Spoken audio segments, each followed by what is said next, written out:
Hey viewers, AI Voice here. I thought I'd provide some thoughts on the Fallout TV show long after everybody else already gave theirs. I wanted to get this video out faster, but I needed some time to watch and rewatch the show and really consider what I think about it. This video won't have much editing because I made it quickly, and I don't know how much of the series I can show before getting into copyright strike territory, so I'll just put some New Vegas gameplay on, and occasionally sprinkle in a few cropped, flipped, and color uncorrected stills from the show. That's the lazy content I know you love. Oh, and this video is going to be full of spoilers, so watch the whole show first if you care about that. My overall thoughts on Amazon's Fallout are incredibly, overwhelmingly positive. I didn't expect anything good going into it, considering Bethesda's involvement and how much they've disappointed me in the recent past, and I've never watched an Amazon original series before, so I didn't know if they'd screw it up. But damn, somehow it turned out better than I could have possibly imagined. The show absolutely nails the tone, the atmosphere, the dark humor of Fallout. There's just the right mix of absurd comedy blended with 1950s sci-fi B-movie tropes, blended with a western, blended with hyper-violence. It's perfect, and all that is much more important than a date being wrong on a chalkboard somewhere.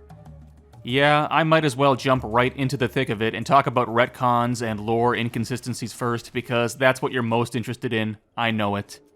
The biggest apparent retcon is the destruction of Shady Sands, which, from looking at the infamous Vault 4 classroom chalkboard, appears to have happened in 2277, but Todd Howard himself already addressed this and confirmed the city was destroyed sometime after Fallout New Vegas ended, so the last few months of 2281 at the very earliest. If the words Fall of Shady Sands aren't referring to the city being destroyed by a nuclear weapon, I have to wonder what exactly they mean. Shady Sands is still the capital of the NCR at the time of Fallout New Vegas, and nobody mentions it being in ruins from any sort of disaster. However, the NCR is obviously overextended and in active decline. Perhaps that's all the fall is, a period of declining influence. This issue definitely needs more clarification, but it's not really a retcon yet. To think, if only those four numbers on the chalkboard had been 2282, all this controversy could have been avoided. What a difference a few years can make. Moving Shady Sands hundreds of miles so it can be closer to Los Angeles is a more serious retcon, but as far as retcons go, it's a relatively minor one, especially since the location already changed a little from Fallout to Fallout 2. It's not like the geography of Fallout is set in stone. People have been arguing about Shady Sands' exact location for decades before this TV show was even a thought in somebody's brain. Does Shady Sands being in the wrong place or a different place really ruin the entire show? For me, it doesn't. I certainly have my own pet peeves, the biggest one being all the pre-war food people are somehow still eating 219 years after the bombs dropped. It's funny, there's a scene where Cooper Howard and his old buddy Roger are talking about how good Blamco mac and cheese used to taste, which made me think, guys, you can still eat that. People are eating boxes of it to this day. There's one in Maximus's complimentary food basket from Vault 4, in fact. It's so stupid, but this is a world-building issue every Fallout game has, except for the first two, where pre-war TV dinners and noodles are miscellaneous joke items poking fun at how they're definitely not edible and may never have been. But after that, even in flawless Fallout New Vegas, people are chowing down on pre-war food that should be long gone. I simply have to accept it. It's not like it turns the whole franchise into dog shit, it's just a weird issue that could have been handled better. Let's talk about the lore surrounding ghouls, because that's another big hang-up people have. Really, the only new idea the Fallout show presents is now there's medicine that can prevent ghouls from going feral. While it's never made explicitly clear, I'm fairly certain ghouls only need to start taking this medicine when they begin exhibiting signs of going feral. Cooper's friend Roger mentions he lasted 28 years since he started wastelanding. I assume he didn't need to take anything until that point.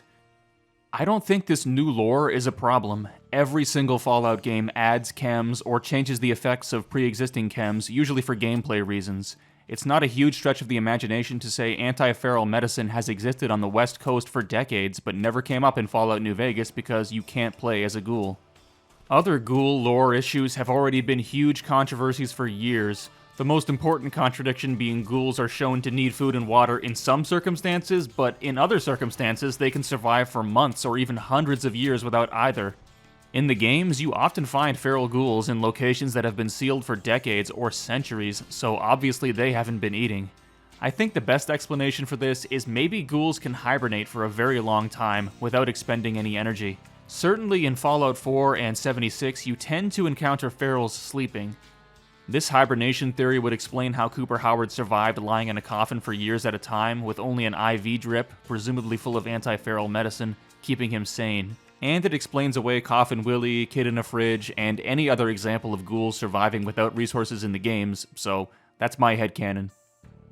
As for Thaddeus turning into a ghoul thanks to taking a dose of snake oil, well, Hancock in Fallout 4 became a ghoul the same way, so that's nothing new. Honestly, turning somebody into a ghoul has always, for the most part, been a convenient plot device to explain how they've managed to survive a very long time, allowing them to exist both before the Great War and at the current moment, like Eddie Winter in Fallout 4. Amazon's Fallout continues this long tradition. Vault-Tec potentially dropping the first nukes isn't a retcon, since they've always been one of the most likely candidates for starting the Great War. It hasn't been explicitly shown yet that Vault-Tec is responsible, so the show doesn't actually change much. They're still the prime suspect, but there's no hard evidence yet. The Brotherhood of Steel are very different from any past appearance, but that's not a retcon. It can be easily explained by decades of cultural change, accelerated by linking up with the East Coast Brotherhood and gaining power after the decline of the NCR. No organization retains a static ideology over 2 centuries. It would actually be less believable if the Brotherhood didn't change. My problem with the Brotherhood isn't their ever-shifting belief structure, but that I'm simply tired of seeing them. They've been in every piece of Fallout media ever. I've got Brotherhood fatigue. I wish they'd been wiped out instead of the NCR, but I can definitely understand why the showrunners went down the road they did. The Brotherhood of Steel are too iconic to get rid of, while the NCR had to be destroyed, at least locally, in order to make their plans viable. You can't have a story about individuals and factions vying for survival and control of post-apocalyptic California if there's already a highly advanced, civilized government controlling everything. For this show to live, the NCR had to die. Dropping a nuke on them was the easiest way to do it, I suppose. I'm not sure how I feel about the Enclave coming back yet again after being eliminated in every game they've showed up in.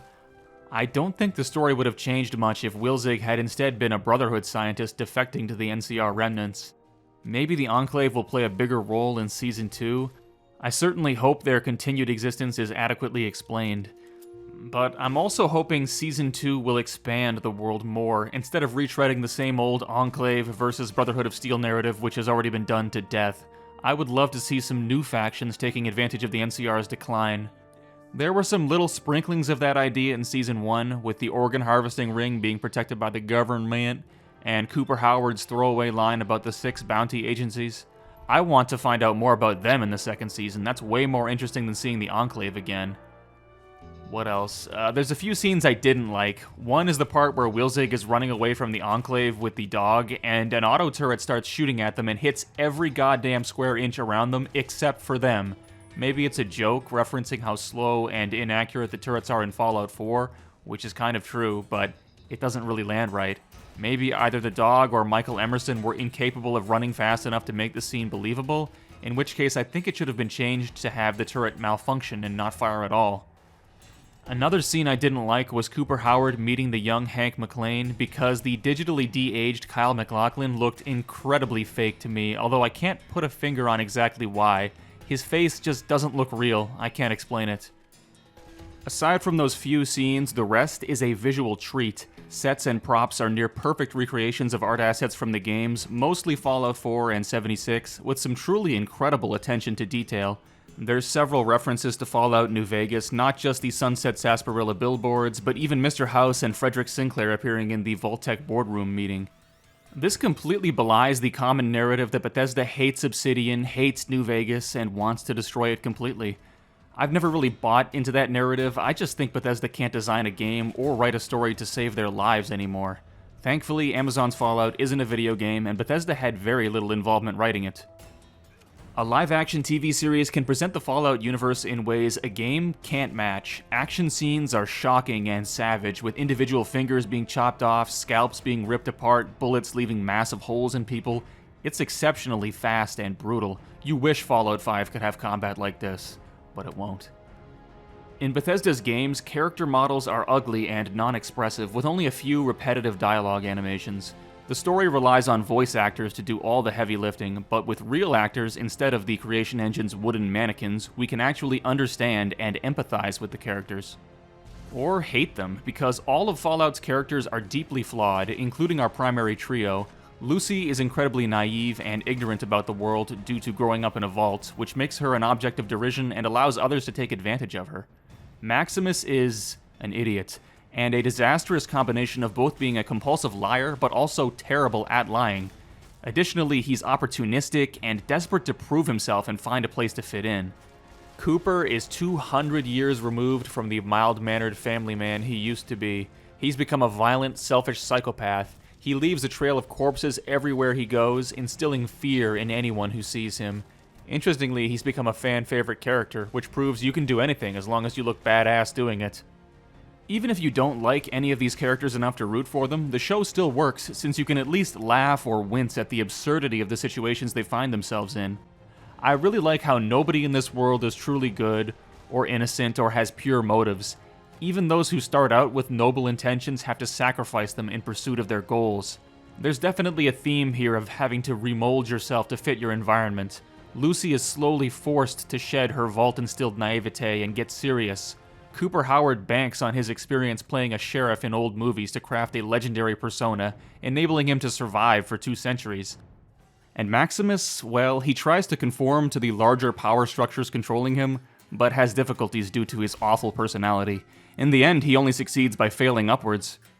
I loved the casual, awkward vignettes of our protagonists meeting regular people just trying to survive out in the wasteland. Raising chickens, fucking chickens, you know? These felt exactly like random encounters you'd see in the games. And speaking of awkward, the cringeworthy sexual tension between Lucy and Maximus was hilarious, and very relatable. Maximus sure proved that shame and fear make the world's greatest contraceptives. I don't get the hate for this scene. It makes sense that Lucy is very forward about sex, while Maximus hasn't been told anything about it.